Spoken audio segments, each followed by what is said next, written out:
Okay, so we're back in the garage again for another bike review. My name is Danny Milton, and this is Urban Outdoorsman SoCal. Okay, you can help me out by liking, commenting, and sharing these videos. And the biggest thing, of course, would be to subscribe to the channel. That way you can check out all the videos I've done in the past, all the different bike reviews, trail reviews, that kind of stuff. And click on that bell to get notified when new videos come out of new reviews and stuff like that. Thanks. Typically when I do a bike review, I break it into several parts. I talk about the company, the warranty, how I felt on it climbing, how I felt riding it downhill, and then my overall opinion. I'm going to kind of go through those things a little bit quicker today. We're not really going to talk about the company, the warranty so much. It's Santa Cruz. The bikes are warranted forever. If you need any more information as far as, the company and that kind of stuff goes, just check out Santa Cruz's website. They have a ton of information on all of their millions and millions of different bike models. So one thing I want to tell you right off the bat is this bike review, I rode this bike at a demo. So I only had the bike for a couple hours. It was down in Portola Hills. I was at the Path Bike Shop event, and I rode this bike one full loop around the Luge Loop. The Luge Loop has a fair amount of climbing. It has a great descent. I don't know exactly how long it is, about a mile or so long. It's really good. It's challenging. There's a lot of steep uphill parts. There's a lot of, rock gardens on the downhill. There's a lot of tight switchbacks. There's a couple of drop-offs. So it's a really good trail to kind of get a feel for a bike and how much you like it. I'm 6'2", about 235, 240. I may have been a little heavier when I was doing the bike review because I have my backpack. I've got my camera and my drone and all that kind of stuff. So the bike is weighted down when I ride it. Probably, anywhere from about 250 to 260 pounds just because of me, my big self, and all of my gear as well. So I do ride an extra large frame. So any type of spec, geometry, anything like that is always going to be for the extra large frame. So we're here to talk about the Megatower, or the Monster Tower like I like to call it. This bike is pretty much brand new. It just came out a couple of months ago. It's supposed to be the next evolution of the Hightower. They have the Hightower LT, and now the Megatower. And the Megatower, it's 160 in the front of travel, 160 in the rear. It's on 29-inch tires, and it's supposed to be the latest and greatest from Santa Cruz.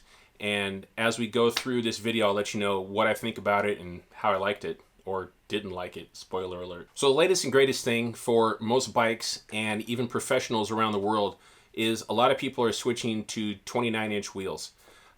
There's good and bad, there's positive and negatives. The 29ers that we have today compared to just a couple of years ago have made huge advancements in far as, how easy they are getting through switchbacks, uphill, downhill, all kinds of stuff. Me, myself, I still like 27.5-inch bikes. They're just more nimble. They're easier to get around. They're easier if you get offline to get back online. In my opinion, it's just my opinion. So I have ridden several different bikes over the course of this YouTube channel.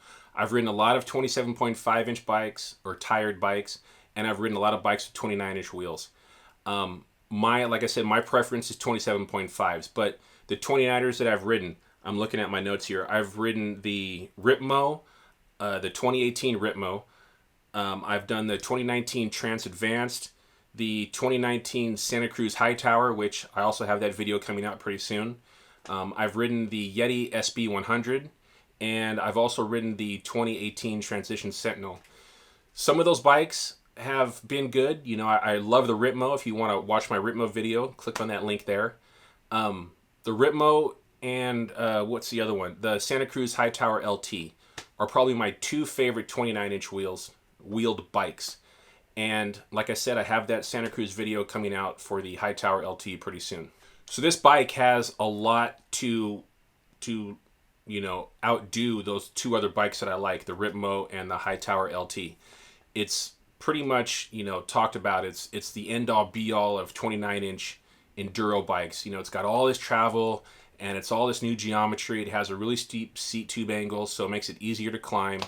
But we'll see how it does. So I just want to go through the specs real quick, just a couple of the specs on this Megatower.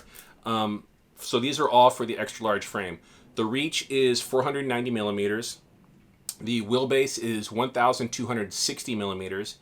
The seat tube angle is 76.3 degrees, and they do have a flip chip where you can have a high and a low setting. It only changes it like 0.3 degrees though, but whatever about that. And the head tube angle is 65 degrees. A couple of the other small things like the chain stays are 435, which is pretty much common nowadays. Most chain stays are in that 430 to 435 range. Everything is about average as far as those geometry goes. Comparing that to my Giant Rain, which is the bike you see behind me here, you can also watch that video I did on the review of that bike right there. This is my baby. This thing crushes downhills like no one's business. Not so great uphill. I've gotten used to it. I've changed a couple of things. So this Megatower is supposed to be better than my bike downhill.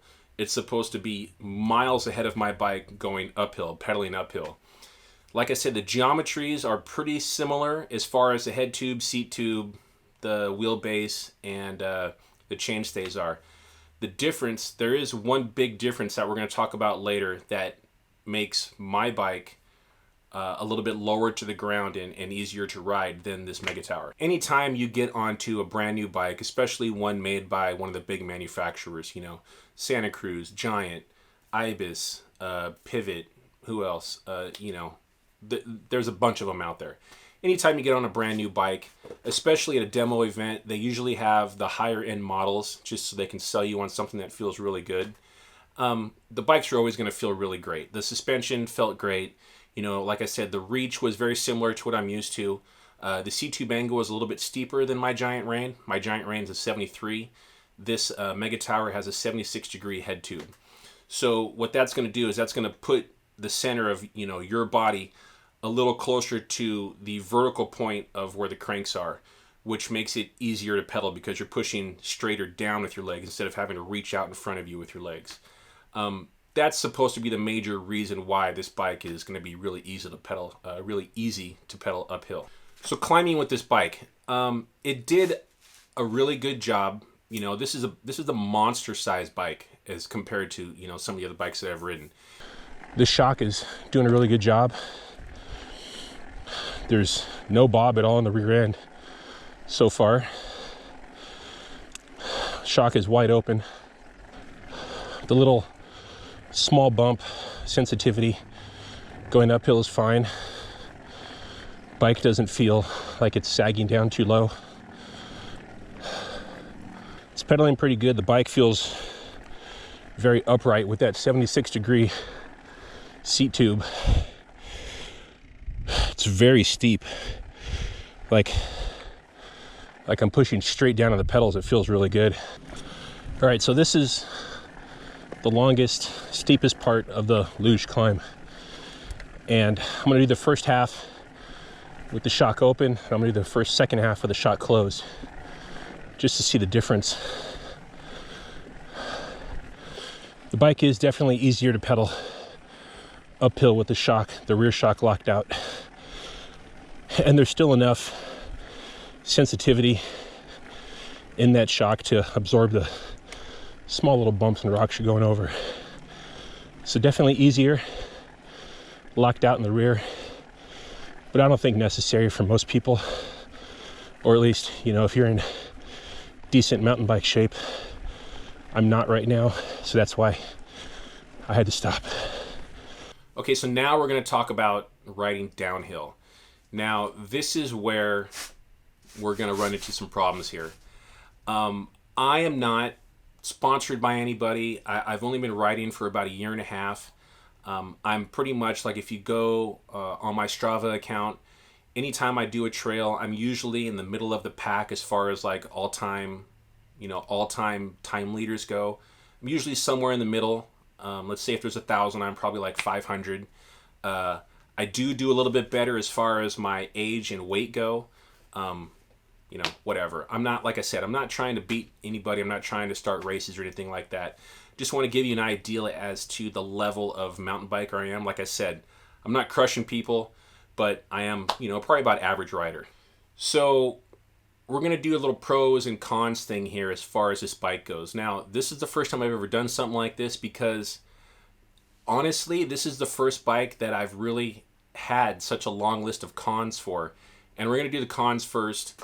I'm going to try to be as nice as I can.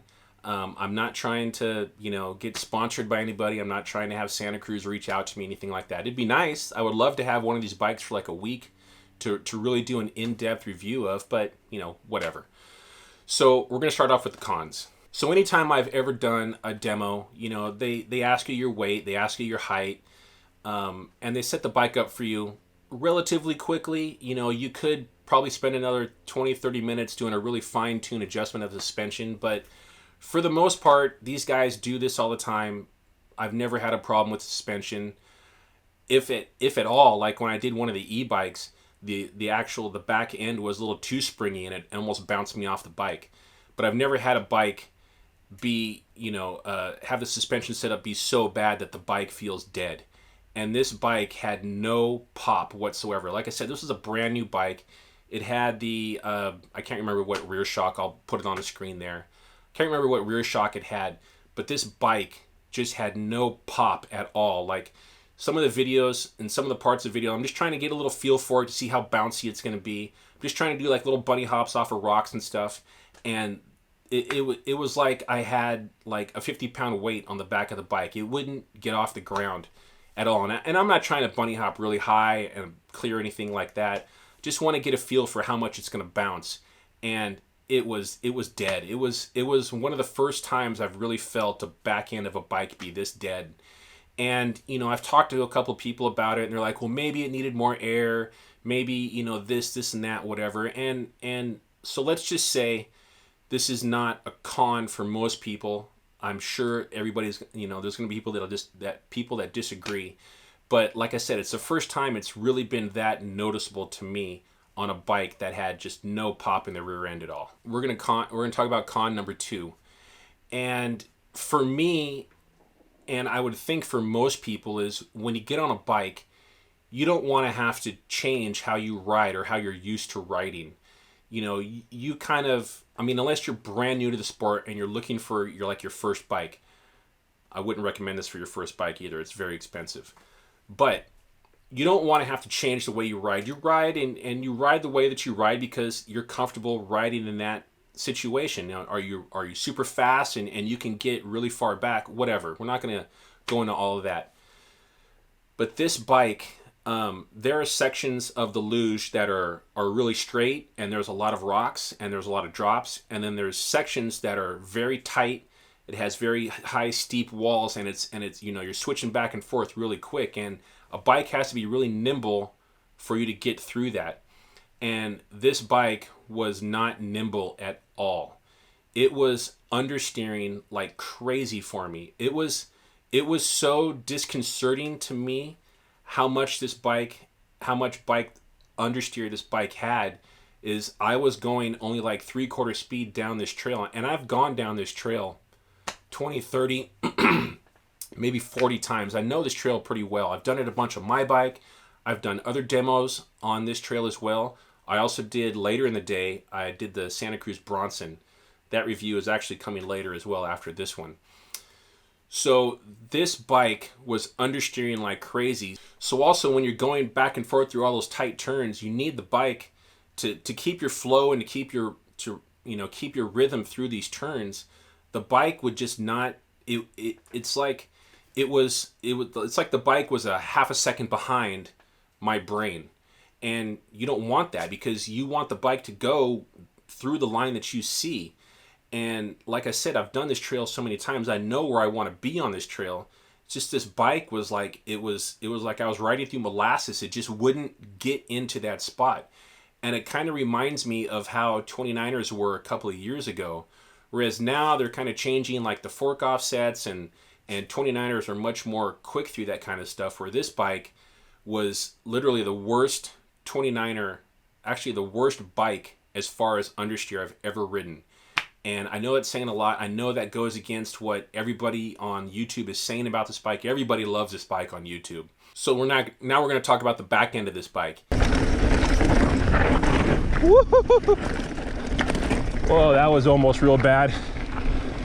And the one part of the trail that I just showed where I got out into the rocks and into the grass, literally like I just just barely touched the rear brake, and the back end got so loose on me. Like I said, it slid out to the right almost. I mean, not to 90 degrees. It probably, what you think in your head and what actually happened. It got at least 45 degrees out to the side, and I almost lost it right in front of this backbone. So the back end right there, and in a couple other spots at the very top part of the main section of the luge, you're switching back and forth, and there's a lot of small rocks, probably 1-2 inches in diameter, that you're kind of weaving back and forth through. And this bike, I would go to slow down the back end a little bit, and it was all over the place. So the last con, I forgot to number these cons. I'm getting really worked up about this bike because I'm sure there's nobody out there that's going to agree with me about this bike, because all the videos, whenever I do a bike video or a review, I watch a ton of other people's comments and their videos on these. Just for this bike alone, I've probably watched, I would say 15 other bike reviews from other people about this bike. And like I said, everybody loves it. I don't know what it is. Maybe I'm just a crappy rider. I don't know. But I didn't like this bike. The last thing I'm going to talk about as far as a con being is that, because that bike was understeering so much, it didn't feel like the front tire was getting enough traction. And it just wouldn't, it was understeering. It wouldn't go where I wanted it to go. And it just felt like I needed to be, leaning so much more, so much farther forward out of my comfort zone to keep this bike planted, that it's not where I want to be on a bike. I want to be where I feel comfortable. And this bike didn't make me feel comfortable at all. I'm sure there's plenty of riders out there that are better, and they know, hey, this bike is, it's got this and this and that, and I have to lean a little bit farther forward.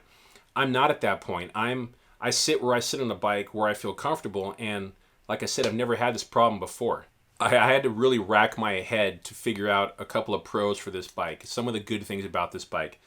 The first thing was that when you're riding this bike and you're going in a straight line, there are some very straight line, kind of very quick little turns, but mainly a straight line section through some rock gardens and some drops.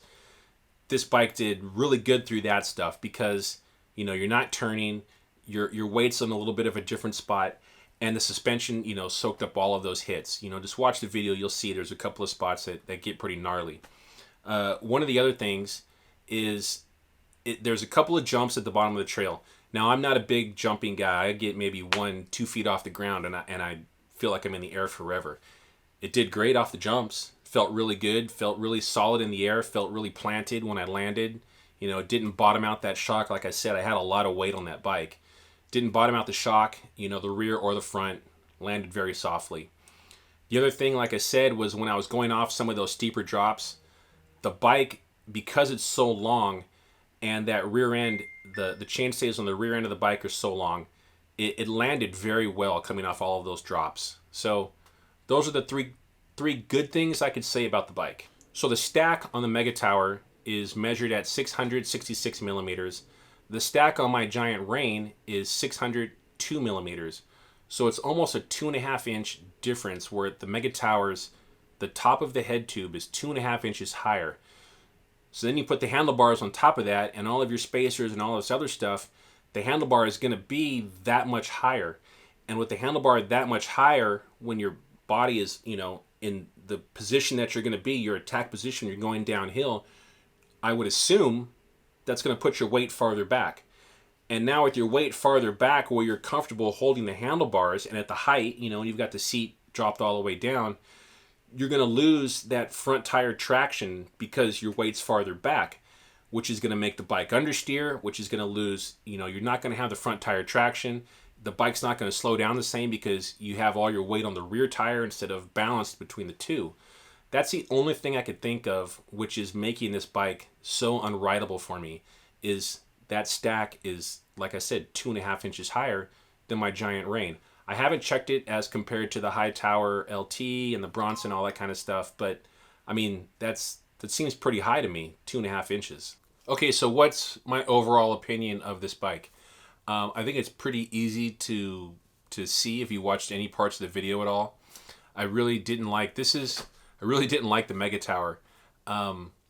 It's, they don't have a an aluminum frame yet. It's all carbon. So the prices are ranging anywhere from $4,500 all the way up to the top of the line model, which is $10,500. That's a lot of money for a mountain bike. They're probably going to sell a lot of the entry models because, I mean, at $4,500, that's a lot of money. And yes, you do get a lot for this bike. I mean, Santa Cruz is a great company. They have great customer service. They have, you know, one of the best warranties around. I've heard a lot of great stories about people breaking frames and then, you know, Santa Cruz just replacing the frame at no cost. If you've watched any YouTube videos that anybody has made about this bike over the last, you know, 3 or 4 months, everybody loves it. And this is the first bike that I've really done a review on and not liked the bike. I've ridden a couple of bikes and I didn't like them. I didn't get really good footage on it. You know, one was an Orbea, and then about a year ago I did a demo of the Pivot Firebird, and I wasn't really happy with the bike, so I just decided not to do the video. But I decided, you know, this is a bike that's all over YouTube. Everybody's raving about it, and it seems like everybody loves this bike. I just don't. I really don't know what to say. I didn't like this bike. It's not the bike for me. Maybe it's the bike for you. This is a bike that I would definitely tell you before you buy it to go demo it somewhere. You know, go to a mountain bike festival, go to somewhere, because this is really the first bike that I've done a review on that I didn't like, and I wouldn't recommend it to anyone. I mean, I'm sure lots of people, they're going to sell lots of these bikes and lots of people are going to love it, but for the casual rider that isn't, you know, trying to get in shape for races, just for the guy who goes out on the weekend to have fun with his friends, I don't think this is a very good bike. It's too expensive, and I didn't like it at all. The 3 main things that I didn't like about this bike was the rear end had no pop. It had no spring to it at all. It had the air shock on it. Maybe it was just tuned wrong. Maybe something was wrong with the rear shock. I don't know. But it had no life. The back end had no life in it. The understeer was just, it was incredible. I almost went off trail twice because of the way this bike would understeer for me. And the third thing is just, you know, the front end is just too high. I didn't have any front end traction in this tire, and I just didn't feel confident at all on this bike on this trail. And like I said, I've done this trail a bunch of times on a lot of different bikes, not just my own. So at the end of the day, yes, if you were to purchase this bike and you felt the same way that I do about it, eventually you would probably get the feel of it, and yes, you could get this bike to do what you want, to hit the line that you want. I couldn't get it to hit the line that I wanted several times down this trail. That's why I didn't like it. Now, yes, if I were to purchase this bike or have this bike for a week, a month, a year, whatever, sure, I could probably get used to it, but then I would have to change the way I ride currently to fit this one particular bike. Whereas the way I ride currently, I haven't had any problems riding the way I do now on 10 to 15 to 20 different bikes. I've never had this much of a problem riding a bike as far as understeering goes and the weight distribution. So I don't feel, I mean, sure, there are plenty of professional riders out there and guys who really know how to ride that are going to be able to get on this bike and make it work for them. But do I want to go through all that hassle? And I don't. I want to get onto a bike and I want it to feel comfortable. This bike didn't feel comfortable at all to me in any aspect, except for maybe, you know, pedaling up the hill. So I'm sorry if this review is disappointing to you. I was really disappointed in this review. I almost didn't do it, but I wanted to let the people who are following me and, you know, who are out there who want a different opinion. I mean, that's what I try to do is to give my opinion. Now, like I said, opinions are like backsides, or another word. Everybody has one. And this is just my opinion. Like I said, I'm not a professional. I don't get paid to do this. I just do this because I like to. I'm trying to grow my channel and grow it as a business and just put a different, you know, unbiased opinion out there. So hopefully this helps you guys. I'm really sorry. I really wanted to like this bike. And as far as Santa Cruz goes, I haven't been a real big, like, you know, I've ridden the Nomad and I rode the 2018 Bronson last year, and those bikes were okay. I didn't really like, I mean, they weren't exceptional. Those two bikes are not in my top 3, anywhere near it. And I just don't think that the VPP suspension that Santa Cruz has really fit my style of riding. Now, like I said, you can get used to anything, but this Santa Cruz was another Santa Cruz that I didn't really like overall. Now, just to let you know that I did ride the Santa Cruz Hightower LT in Sedona, and I still have to do that review. I wanted to get this one out because this is like the brand new bike that everybody's looking for and whatever, whereas the Hightower's been around for a while. The next review I'm going to do is going to be the Hightower, and just to let you know, I loved it. I mean, I didn't think I would, but the Hightower LT is probably my favorite bike other than maybe the Bronson. The Bronson was pretty good too, the new Bronson, the 2019 Bronson. So I have both of those reviews to do. I did like both of those bikes, but I cannot, you know, give my recommendation for the Megatower. Okay, so thanks a lot for watching my video. Hopefully my opinion will help you to either purchase or not purchase this bike. I do, you know, a lot of research as far as what I like and what I don't like, what other people are saying about these bikes as well. So, like I said, hopefully it's going to help you out. What you can do to help me out would be to like this video. Hopefully you like this video. If you didn't like this video, hit that dislike button twice. You can also comment and share these videos with your friends, and always you could subscribe to the channel. I'd really appreciate it. That would help me out the most. Also, hit that notification bell, so if you are subscribed, you will know, you know, hopefully YouTube will let you know when I do come out with new videos, and you can watch those as well. Thanks a lot. Okay, so the last thing you can do to help me out would be to click on one of these videos in the corners here. One's going to take you to like a rides playlist, another one to a most popular video, and always you can click on the logo in the center, the Urban Outdoorsman SoCal logo, to subscribe. Thanks. All right, here we go on the Luge Megatower, Santa Cruz Megatower.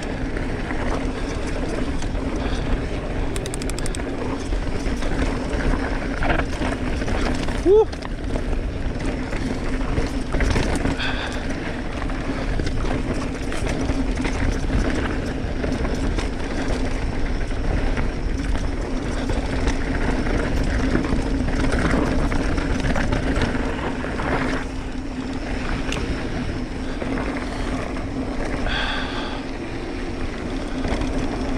So far, I'm not liking it downhill. It's understeering. The back end has gotten super loose on me a couple of times. Under braking.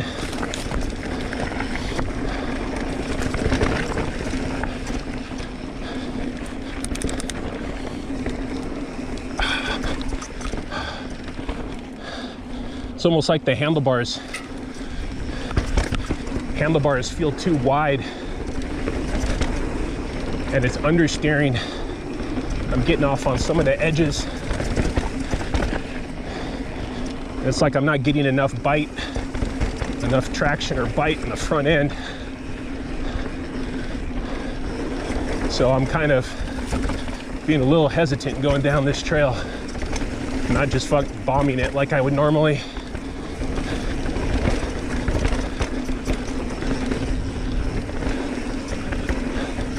Yeah, it's definitely understeering. Whew, sorry. No, not right, not real close.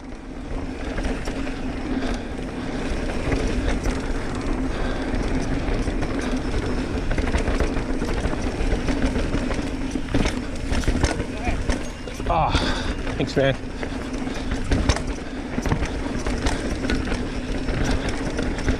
Yeah, it's definitely not.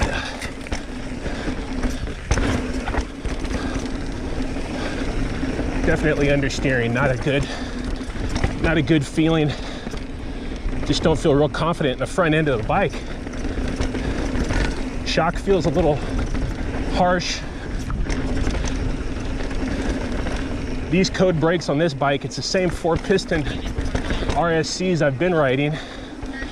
These feel soft, super soft. These are the 4-piston. Yeah, see, normally I would have gone like flat out through that section. I just not confident in the front end of the bike, not confident in these brakes right now.